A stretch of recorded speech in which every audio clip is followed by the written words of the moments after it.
नमस्ते, मैं अनीता तिवारी भोरे गोपालगंज बिहार से। मैं दिल्ली में रहती हूँ। एक जनेऊ के गीत सुना रही हूँ। अच्छा लगी तो शेयर करब, लाइक करो, कमेंट करो, हमारे चैनल सब्सक्राइब करो। धन्यवाद।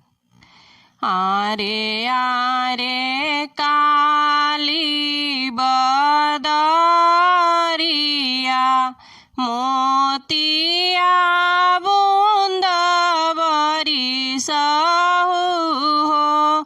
आरे आरे काली बदरिया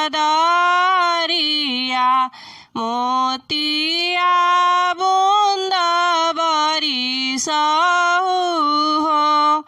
मोती बीने चलेली कवनी फुआ, उनके भिजेला पीताम्बर हो। अपनी ओ सारवा कवन फूफा, अपना धनी से अरज करे हो।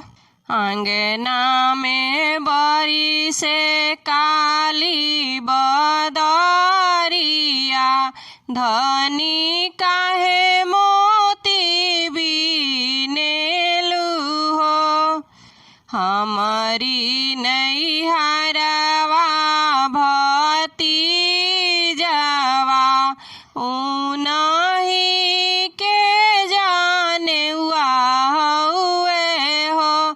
10 5 मोहर भजाई के मोतिया भी डालबी हो। आरे आरे काली बदरिया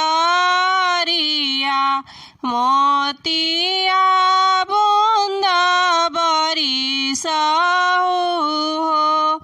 जनेऊ के गाना अच्छा लागल हो तो प्लीज़ हमारा चैनल सब्सक्राइब करब। धन्यवाद।